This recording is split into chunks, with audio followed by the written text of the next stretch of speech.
Les Verdunois affichaient une petite mine samedi sur la zone du Pré-l'Évêque. Et pour cause, la majorité d'entre eux n'étaient autres que des zombies. Une invasion programmée par le réalisateur Alan Pierre dans le cadre de son nouveau court-métrage. À ses côtés, une équipe de bénévoles, passionnés, ravis de prendre d'assaut la ville pour vous la faire découvrir sous un nouveau jour. On fait ça avec du petit matériel, hein. Moi j'ai un DSLR, je filme en HD, après on a des petites GoPro à droite à gauche pour avoir des rendus différents, un petit making-of derrière. Après même la musique par exemple, c'est quelqu'un de Verdun qui va faire la musique. Voilà quoi, on a tous notre petite spécialité dans l'équipe quoi. Là on va avoir un plan drone cet après-midi, donc on a un pilote de drone avec toutes les autorisations parce que c'est pas évident maintenant. Donc il a réussi à avoir, on l'a eu hier l'autorisation, pour aujourd'hui c'est parfait quoi.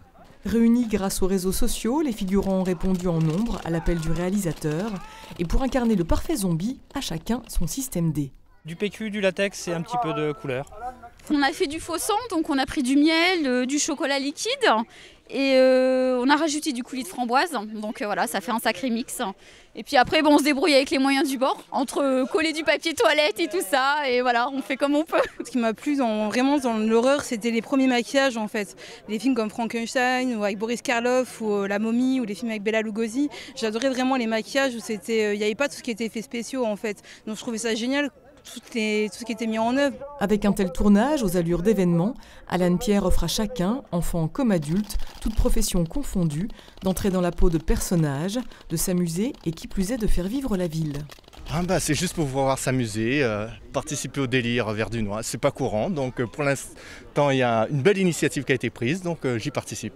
Volontiers. Là, il y a plus de 200 figurants. Ça montre à quel point notre ville vit, revit, et c'est le charme de notre ville.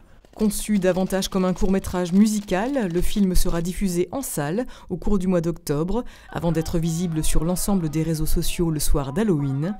D'ici là, surveillez tout de même vos arrières, car un zombie peut en cacher un autre.